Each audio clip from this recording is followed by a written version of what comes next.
मैं बाहर हॉल में लेटा हुआ था और मुझे बहुत ठंड लग रही थी।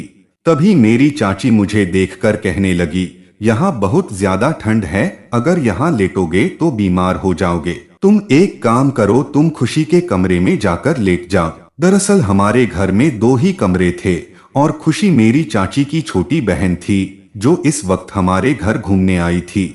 चाची की यह बात सुनकर मैं बहुत खुश हो गया था। मैं चाची की बात मानकर खुशी के कमरे में जाकर लेट गया। खुशी गहरी नींद में थी। जैसे ही आधी रात हुई मैंने उसके चादर पर हाथ फेरना शुरू कर दिया।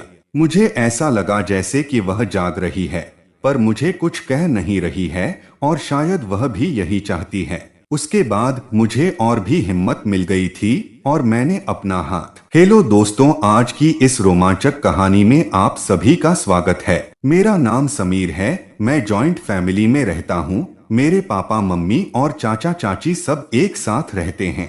कुछ ही दिनों पहले मेरी चाची की छोटी बहन उनके पास रहने के लिए आई थी। वो मेरी चाची की सबसे छोटी बहन थी, इसलिए उसकी उम्र ज्यादा नहीं थी। वह करीब 22 साल की होगी।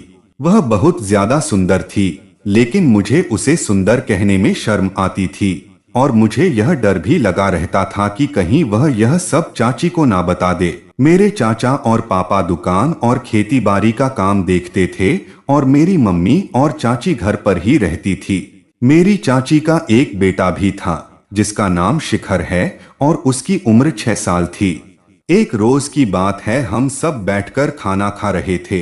तभी चाची ने मुझे बताया कि शिखर का जन्मदिन आने वाला है और उस पार्टी में उन्होंने अपने मायके वालों को भी इनवाइट किया है। यह सुनकर मैं बहुत खुश हो गया था। मैंने चाची से पूछा, तो फिर कौन कौन आ रहा है? उन्होंने कहा, मम्मी पापा की तबीयत ठीक नहीं है तो शायद वो दोनों नहीं आ पाएंगे, पर खुशी यहाँ आने के लिए बेकरार है। वह कह रही है मेरे दीवाने इकलौते भांजे का जन्मदिन है, मैं तो जरूर आऊंगी। चाची बोली, जब वो बस स्टैंड पर आ जाएगी तो तुम उसको ले आना। मैंने उसे तुम्हारा नंबर दे दिया है, वह यहाँ पहुँचते ही तुम्हें फोन कर देगी। चाची की बात सुनकर मैं 7वें आसमान पर था। मैंने खुशी को पहली बार चाचा जी की शादी में देखा था और जिस दिन मैंने उसे देखा था उसी दिन मैं अपना दिल हार गया था। खुशी उस वक्त एक भोली भाली सी लड़की लगती थी और अब तो वह खूबसूरत और जवान महिला हो चुकी होगी। मैंने जल्दी से अपना खाना खत्म किया और अपने कमरे में चला आया। मैंने अलमारी से नए कपड़े निकाले और उन्हें प्रेस करने लगा, क्योंकि आज मैं खुशी को अपनी तरफ आकर्षित करना चाहता था। मैं खुशी को लंबे समय से पसंद करता हूँ और आज मुझे यह जानना था कि वह भी मुझे पसंद करती है या नहीं। अब मैं खुशी के फोन का इंतजार कर रहा था। मैं बस यही सोच रहा था कि वह जल्दी से मुझे फोन करे और मैं दौड़ता हुआ उसके पास पहुंच जाऊं और उसे अपने गले से लगा लूं। पर एक हकीकत यह भी थी कि यह सब मैं सपने में ही सोच सकता था, क्योंकि असल में तो मैं कुछ भी नहीं कर सकता था। यही सब सोचते सोचते मैंने अपने कपड़ों पर प्रेस कर ली और नहाने के लिए बाथरूम में घुस गया। वैसे मैं कभी भी अपना फोन बाथरूम लेकर नहीं जाता था, पर आज खुशी की वजह से मैं अपना फोन बाथरूम में लेकर गया था ताकि समय से उसका फोन उठा सकूं। मैंने जल्दी से नहाया और अपने कपड़े पहनकर बाहर आ गया। आज मैंने अपना महंगा वाला परफ्यूम लगाया था जिसे मैंने अब तक बाहर नहीं निकाला था। कुछ देर बाद मुझे एक अनजान नंबर से फोन आया। मैं समझ चुका था कि यह किसका नंबर है, क्योंकि इस वक्त खुशी के अलावा मुझे और कोई फोन नहीं कर सकता था। मैं जल्दी से फोन उठाया और मेरे कुछ बोलने से पहले ही सामने से एक मीठी सी आवाज आई। क्या आप समीर बोल रहे हो? मैंने कहा, हाँ मैं समीर बोल रहा हूँ, आप बता। वह बोली, मैं बस स्टैंड पर आ गई हूँ, आप मुझे लेने आ जाओ। इतना सुनते ही ना जाने मुझ में क्या होने लगा था। मैंने कहा, आप बस 10 मिनट रुको, मैं अभी आता हूँ, और इतना कहकर मैंने फोन काट दिया। मैं जल्दी से अपनी गाड़ी की चाबी ली और खुशी को लेने के लिए निकल गया। हमारे घर से बस स्टैंड तक 20 मिनट का रास्ता था। मैं तेजी से बाइक भगाकर 20 मिनट का रास्ता 15 मिनट में ही कवर कर लिया था। जैसे ही मैं बस स्टैंड पहुंचा और मैंने खुशी को देखा तो मेरे होश ही उड़ गए। वह खिलखिलाती धूप में किसी परी की तरह लग रही थी।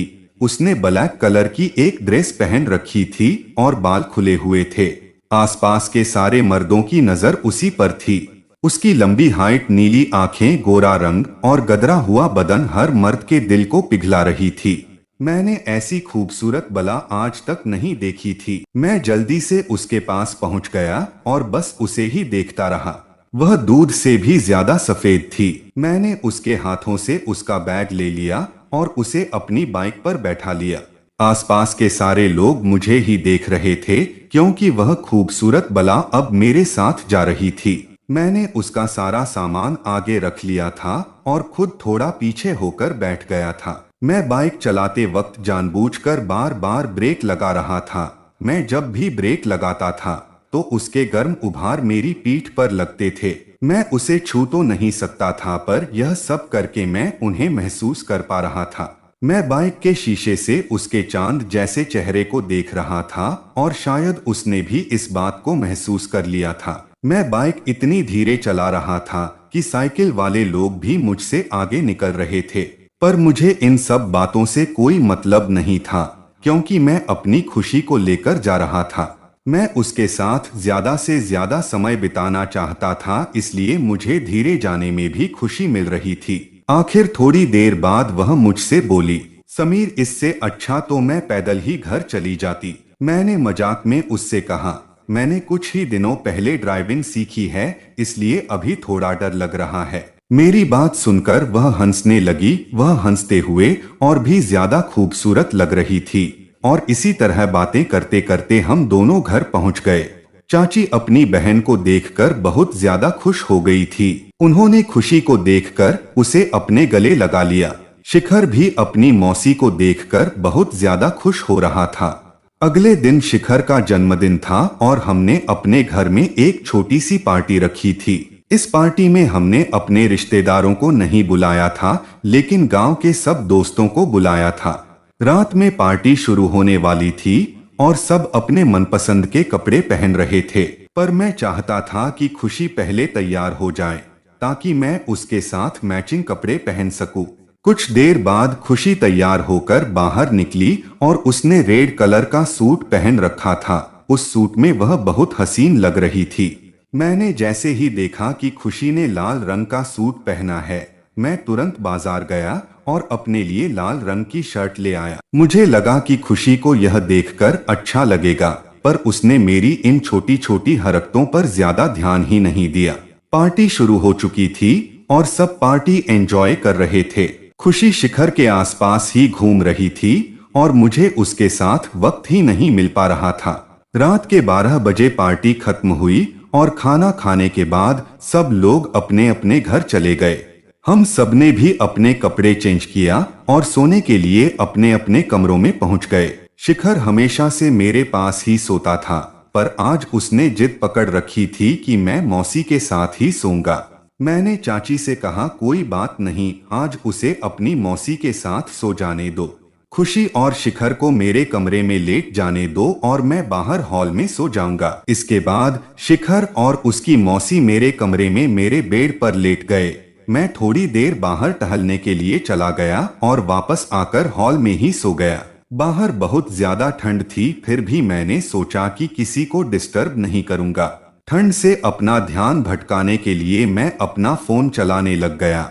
थोड़ी देर फोन चलाने के बाद मुझे नींद आने लगी। मैं फोन बंद करके सोने की तैयारी कर ही रहा था कि तभी चाची मेरे पास आ गई और बोली, समीर, यहाँ बहुत ज्यादा ठंड है, अगर तुम बाहर लेटोगे तो कल सुबह तक पक्का बीमार हो जाओगे। मैं तुम्हें ऐसे बाहर ठंड में नहीं सोने दूंगी। तुम भी अंदर जाकर खुशी और शिखर के साथ लेट जाओ। चाची जी की यह बात सुनकर तो मेरी खुशी का कोई ठिकाना ही नहीं रहा, लेकिन मैंने चाची के सामने अपनी खुशी जाहिर नहीं होने दी। मैंने कहा, नहीं चाची, इस तरह अच्छा नहीं लगता। चाची बोली, क्या अच्छा नहीं लगता समीर, मैं कह रही हूँ ना कि अंदर जाकर लेट जा। और इतना कहकर उन्होंने मेरा हाथ पकड़ लिया और मुझे अंदर ले आई। मैंने देखा कि शिखर बड़े आराम से अपनी मौसी के साथ सो रहा है और खुशी भी सोते हुए किसी हसीन परी की तरह लग रही है। चाची ने खुशी को जगाया और उससे कहा, खुशी, शिखर को अपनी तरफ खींच लो। समीर बाहर ठंड में सो रहा था, इसलिए मैं उसे अंदर ले आई हूँ। खुशी अपनी आंख मसलते हुए शिखर की ओर देखने लगी और उसे थोड़ा सा अपनी तरफ खींच लिया।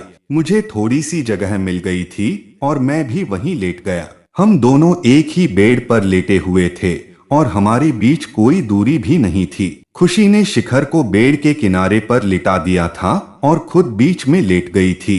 उसके बगल में ही मैं लेटा हुआ था। मैंने कमरे की लाइट बंद की और खुशी के बगल में आकर लेट गया। मैं सोने का नाटक करने लगा क्योंकि खुशी के बगल में रहकर मुझे नींद कैसे आ सकती थी। मेरा मन तो उसके साथ शरारत करने के लिए कह रहा था, लेकिन मैं चाहता था कि अगर उस शरारत की शुरुआत खुशी करेगी तो मजा ही आ जाएगा।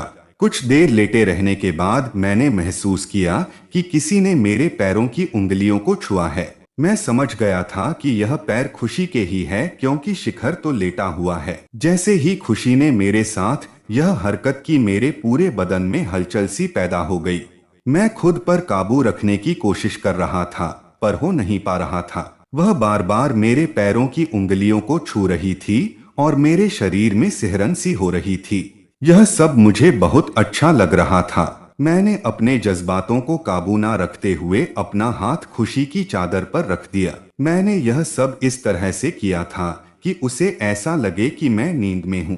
कुछ देर बाद मैंने हाथ उसके हाथ पर रख दिया, पर अचानक से ना जाने क्या हुआ, उसने मुझे गले लगा लिया। जैसे ही उसने मुझे गले लगाया वैसे ही मेरे पूरे शरीर में करंट दौड़ गया, पर फिर भी मैं खुद पर काबू रख रहा था क्योंकि मैं चाहता था कि पहली हरकत खुशी ही करे। पर कुछ देर बाद वह भी खुद पर काबू नहीं कर पाई और हरकत कर बैठी। उसके बाद मैं भी अपने सारे होश खो बैठा। खुशी ने मुझे वह सुख दिया था जिसका मैं बेसब्री से इंतजार कर रहा था। मुझे खुशी ने सबसे बड़ी खुशी दे दी थी। हम सारी रात एक जगह सोते रहे और अगले दिन उसे वापस अपने घर जाना था। मैंने जैसे तैसे करके चाची को मना लिया और खुशी को एक हफ्ते के लिए रोक लिया। हम दोनों ने एक हफ्ते तक बहुत मजे किए और उसके बाद वह अपने घर चली गई। मैं खुशी को भूल नहीं पा रहा था क्योंकि कुछ ही दिनों में खुशी ने मुझे वह सुख दिया था जो मुझे आज तक नहीं मिला। मैं हमेशा के लिए उसे अपना बनाना चाहता था, इसलिए मैंने चाची के परिवार से हमारी शादी की बात कर ली। मेरी अच्छी नौकरी की वजह से उनके घर वालों को हमारे रिश्ते से कोई दिक्कत नहीं हुई और किसी ने कोई ऐतराज नहीं जताया। 1 महीने के अंदर हमारी शादी कर दी गई और मैं खुशी को अपनी पत्नी बनाकर अपने घर ले आया। दोस्तों, कमेंट करके जरूर बताइएगा कि आपको यह कहानी कैसी लगी। अगर आपको यह कहानी पसंद आई हो तो इसे लाइक करें और अपने दोस्तों के साथ भी शेयर करें।